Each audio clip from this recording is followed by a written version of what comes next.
हाँ तो बच्चा, एक बार पुनः आपके और हमारे प्यारे से YouTube चैनल MKS क्लासेस में स्वागत है। आज हम आप लोगों को 10वीं कक्षा के लिए गणित और हम लोग त्रिभुज पढ़ रहे हैं।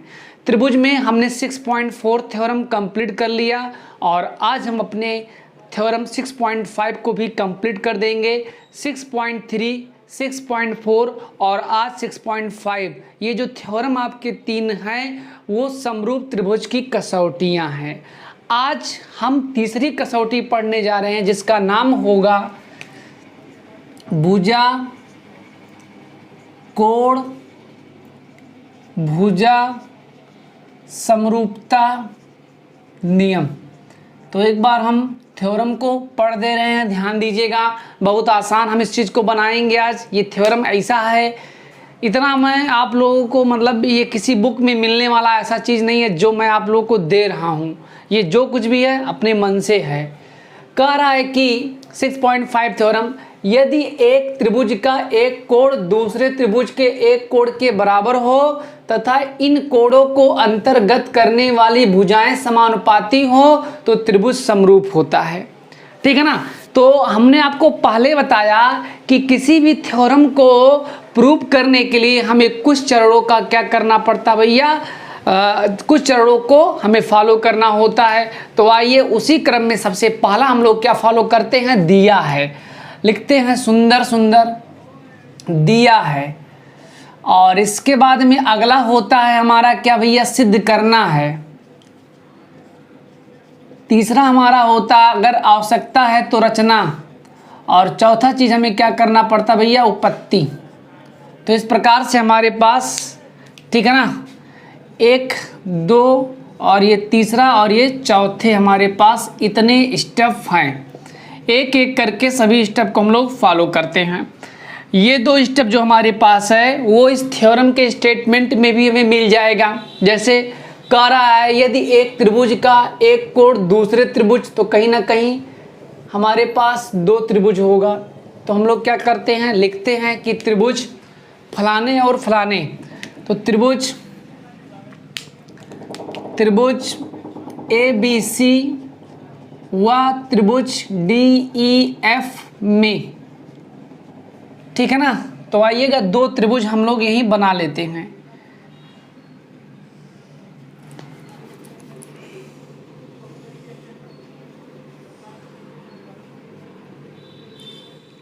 एक त्रिभुज हमारे पास ये हो गया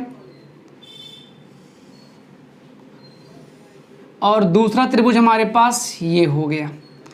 अगर हम इनका नामकरण कर दें तो आइए कर दिया जाए ABC DEF। अदरवाइज आप जो इच्छा कहे वो नाम ले लीजिए, उसमें कोई प्रतिबंध नहीं है। तो एक त्रिभुज हो गया और एक दूसरा त्रिभुज। तो एक त्रिभुज ABC व DEF का एक कोण, ठीक है, दूसरे त्रिभुज के एक कोण के बराबर हो। तो हमने मान लिया कि कोण ये और कोण D बराबर है। त्रिभुज ABC व त्रिभुज DEF में कोण A बराबर कोण D तथा इन कोणों को अंतर्गत करने वाली भुजाएं समानुपाती हैं। देखिए इस कोण को अंतर्गत करने वाली 2 भुजाएं हैं। एक भुजा का नाम AB और एक भुजा का नाम AC। अंतर्गत करने का मतलब क्या है कि यही कोण है, इस कोण को अंतर्गत करने वाली 2 भुजाएं हमारे पास हैं। एक का नाम AB, एक का नाम AC है, ठीक है ना। ठीक उसी प्रकार से इस कोण को अंतर्गत करने वाली 2 भुजाएं DE और क्या है, DF है। और ये समानुपाती अर्थात एक ही अनुपात में हो। कोण A बराबर कोण D तथा दूसरा चीज क्या लिखेंगे, AB by DE equal AC by DF। Clear, किसी को कोई दिक्कत नहीं होना चाहिए। हमारे क्लास में वो भी दिक्कत भैया मंजूर नहीं है। हमारा एक सिद्धांत है कि एकदम आप लोग त्रिकालदर्शी बन जाइए और किसी एक चीज़ को समझने के लिए इतने आसानी समझिए जैसे श्री रामचंद्र जी सीता स्वयंवर में धनुष को बहुत ही आसानी से उठाए। तो उसी प्रकार से हंसते हुए हर एक चीज़ को आप क्या करेंगे भैया, समझेंगे और आगे चल कर के लगाएंगे।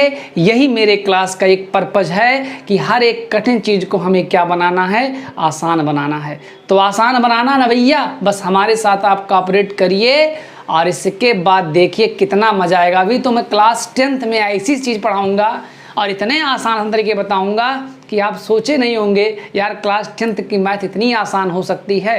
तो बिल्कुल होगा, बस हमारे एक एक वीडियो आप लोग 1 बाय 1 देखते रहिए और कोई शिकवा शिकायत हो तुरंत मेरा कॉलर पकड़ लीजिए भैया, मुझे कोई आपत्ति नहीं है, ठीक है ना। मेरा कॉलर पकड़ लीजिए और कहिए सर जी आप कहे आसान बनाने के लिए, ये तो आपका पूरा मेथड कठिन है। तो भैया हम काहे कॉलर पकड़ने देंगे और काहे आपको कठिन होने देंगे, हम तो आसान करने का वादा किए हैं ना।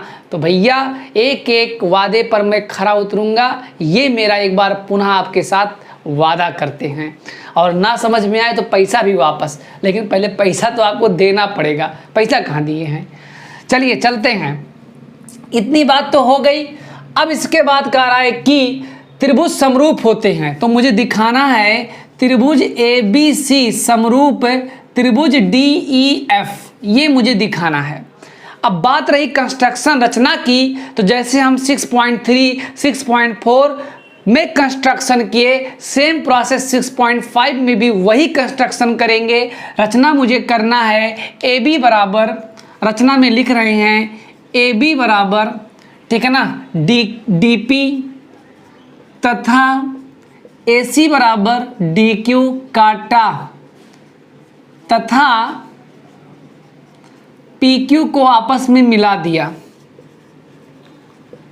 आपस में मिलाया। तो आइए चलते हैं, AB के बराबर हमने मान लिया, ठीक है ना, AB के बराबर हमने मान लिया DP और AC के बराबर मान लिया DQ और इसके बाद हम इनको मिला दिए। इसमें किसी को कोई दिक्कत नहीं होनी चाहिए। अब आइएगा उत्पत्ति में, उत्पत्ति में हम लोग कैसे करेंगे, हमको साफ साफ दिख रहा है कि हमें क्या दिखाना, हमें दिखाना है इस त्रिभुज में। अच्छा ये जो त्रिभुज बना है DPQ तो कंस्ट्रक्शन वाला है ना, अगर हम लोग इस त्रिभुज को और बड़े त्रिभुज को समरूप दिखा लेंगे तो वो तो मेरा प्रूफ हो जाएगा। लेकिन चलिए इस चीज़ को करने के लिए कुछ हमें स्ट्रगल करना है, संघर्ष करना है, आइए करते हैं। साफ साफ दिख रहा है कि त्रिभुज ABC त्रिभुज DPQ के सर्वांग होगा। काहे होगा, क्योंकि जितनी लेंथ AB की है उतना ही DP की है, जितनी ही AC की है उतना ही DQ की है। रीजन भैया बाय कंस्ट्रक्शन, और कोड ये कोड D के बराबर है। ये कहाँ से हुआ भैया, ये बाय गिवन डेट दिया है। तो इस प्रकार से एक साइड एक एंगल, एक साइड एक साइड, एक एंगल एक साइड। तो यस AS से हम लोग कह सकते हैं कि ये वाला और ये वाला सर्वांग सम हो गया है। तो आइए चलते हैं, लिखते हैं क्या, त्रिभुज ABC व त्रिभुज DPQ में क्या होगा, AB बराबर, ठीक है ना, DP कहाँ से, रचना से, कोड A बराबर कोड D, ये कहाँ से भैया, ये आपका दिया है, तथा दूसरी चीज देखिए AC बराबर DQ, ये कहाँ से, रचना से। तो आपने क्या किया, आपने एक साइड दिखाया, एक एंगल दिखाया, एक साइड दिखाया। अतः त्रिभुज ABC सर्वांगसम त्रिभुज किसके, DPQ के, रीजन SAS से। और हे हमार लाल, हे हमार बच्चा, हम का बताए रहे कि अगर द्वि त्रिभुज आपस में सर्वांगसम हुई तो कन्फर्म है वो समरूप हुई। सभी सर्वांगसम समरूप होते हैं लेकिन सभी समरूप सर्वांगसम नहीं होते हैं। इस चीज़ को मैंने बहुत अच्छे से एक्सपेरिमेंटल बताया है। आप इस पहले चीज़ को अगर मतलब इस चीज़ को देखना चाहते हैं तो आप हमारे पहले वीडियो पर जाइए, त्रिभुज के स्टार्टिंग बेसिक कॉन्सेप्ट में। तो त्रिभुज ABC सर्वांगसम त्रिभुज DPQ SAS से। इसके बाद क्या होने वाला है, इसके बाद ये हो जाएगा कि त्रिभुज ABC, ठीक है ना, सर्वांगसम त्रिभुज DPQ, और लिख सकते हैं सभी सर्वांगसम क्या होते हैं भैया, समरूप होते हैं। अगर समरूप होंगे तो उस दशा में क्या होगा, तो यहाँ से ध्यान दीजिएगा, अगर समरूप ये चीज हो जाएगा तो इसके बाद क्या होने वाला है, चलिए अब इसके बाद क्या है, इसको आप लोग लिख ले सकते हैं, इसे समीकरण नंबर 1 मान लीजिएगा। अब एक चीज यहां भी है कि अब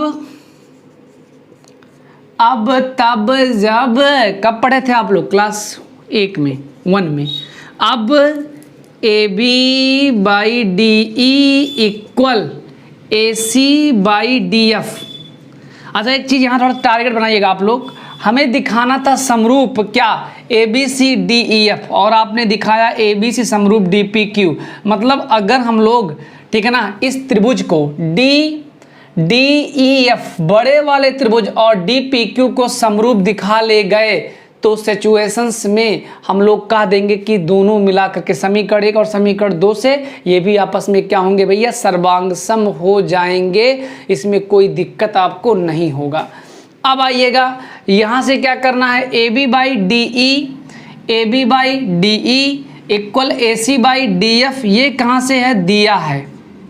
चलिए भैया इस चीज़ को भी मैंने लिख लिया, बहुत सुंदर सुंदर। अब इसके बाद चूंकि AB बराबर DP तथा AC बराबर DQ, कहाँ से, रचना से, इतना तो क्लियर है। अब इसके बाद क्या होगा, इसलिए AB के जगह पर हम लोग DP लिखेंगे, DP बाई DE, और AC के जगह पर DQ लिखेंगे, DQ बाई DF। अगर ये चीज़ आपने दिखा ले गया DP बाई DE और DQ बाई DF, तो कहीं ना कहीं BPT कन्वर्स हो रहा है। तो यहाँ से लिख सकते हैं दिस एम्प्लाइज PQ, ठीक है ना, पैरेलल EF। और जब PQ पैरेलल EF हो गया तो काहे हुआ है, लिख देंगे BPT के विलोम से, ठीक है ना, BPT के विलोम से। इतना बात तो क्लियर है, किसी को कोई दिक्कत नहीं होनी चाहिए। अब इसके बाद क्या होगा, इसके बाद ये होगा, अगर ये लाइन और ये लाइन, ठीक है ना, पैरेलल हो गए तो ये तीसरी रेखा क्या कर रही है, इस लाइन को काट रही है। तो ये कोण इस कोण के क्या होगी, बराबर, ये कोण इस कोण के क्या होगी, बराबर हो जाएगी। तो लिख सकते हैं अतः कोण P बराबर कोण E तथा कोण Q बराबर कोण F। इतनी बात तो सबको क्लियर है भैया ना, किसी को कोई दिक्कत नहीं होनी चाहिए। इसके बाद अब आइएगा, अब त्रिभुज DPQ आ गया वो समय, DPQ हुआ त्रिभुज DEF में कोण D उभयनिष्ठ है, कोण D बराबर कोण D का है, उभयनिष्ठ।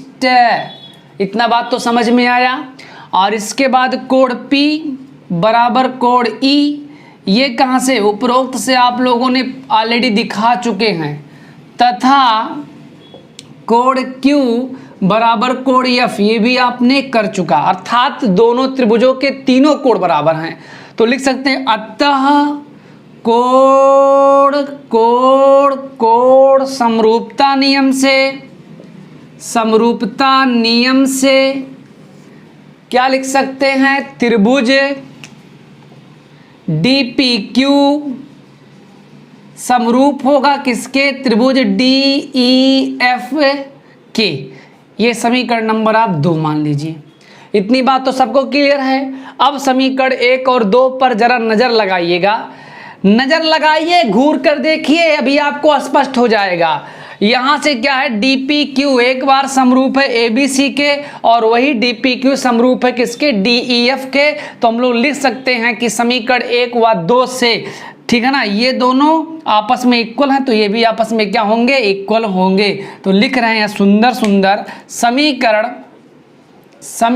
1 व 2 से, समीकरण 1 व 2 से, ठीक है ना, समीकरण 1 व 2 से लिख सकते हैं कि त्रिभुज ABC समरूप होगा त्रिभुज DEFK, और यही मुझे करना था प्रूव्ड इस सिद्धम। बात तो क्लियर हो गई ना।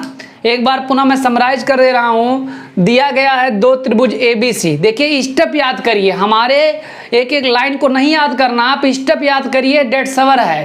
पहला टारगेट मेरा था कि ABC और DPQ को मैंने समरूप दिखाया, सर्वांगसम की सहायता से, ठीक है ना, क्योंकि हमें सर्वांगसम से मतलब नहीं, समरूप से मतलब, और जितने सर्वांगसम होंगे वो आपस में समरूप ही होंगे। तो DABC और DPQ को समरूप दिखाया। कैसे दिखाया? भुजा कोण भुजा, ठीक है ना, सर्वांगसम तो समरूप हो गया। अब ये त्रिभुज समरूप हो गया। अब हम लोग क्या किए हैं कि DPQ और DEF को समरूप दिखाया, और इसके बाद ये और ये आपस में क्या हो जाएंगे? समरूप हो जाएंगे। पॉज करके वीडियो आप लोग नोट कर लीजिएगा। और इसके बाद भैया अगला मेरा जो होगा, अच्छा हमने इस 3 वीडियो के माध्यम से आपको 3 थ्योरम बताया। एक हमने बताया आपको, ठीक है ना, यहाँ से 3 कसौटियाँ, जिनमें से ये हमारे पास पहली कसौटी थी ऐसी, जिसका नाम था क्या? भुजा कोण भुजा। और इसके पहले मतलब 6.4 में हमने आपको भुजा भुजा बताया, और 6.3 में कोण कोण कोण बताया। तो इस प्रकार से 3 थ्योरम आपको मैंने बताया, जो कि आने वाले कल का मतलब अगले चैप्टर्स में जो हम पढ़ाने जा रहे हैं, इसके बाद वो चैप्टर में ये तीनों प्रमेय बार बार यूज होंगे। इसीलिए मैं बार बार कह रहा हूं कि इन प्रमेयों का भली बात आप लोग अध्ययन कर लीजिए, ताकि आपको आने वाले कल के प्रश्नावली में कोई भी प्रॉब्लम क्रिएट ना हो, ताकि आपकी MKS क्लासेज आपको बहुत अच्छा लगे, आपको समझ में आए। बस भगवान से यही कामना करते हैं कि आप सक्सेस ही रहें। आप सक्सेस हैं तो हम सक्सेस हैं, क्योंकि हम कहाँ से हैं? हम आपसे हैं। आप हैं तो हम हैं, आप नहीं हैं तो मेरा कोई अस्तित्व नहीं है। मैं चीज़ बार बार कह रहा हूँ भैया। वीडियो अच्छा लगा होगा तो लाइक शेयर सब्सक्राइब करना ना भूलिएगा। तब तक के लिए सभी दोस्तों से नमस्कार, जय हिंद, जय भारत।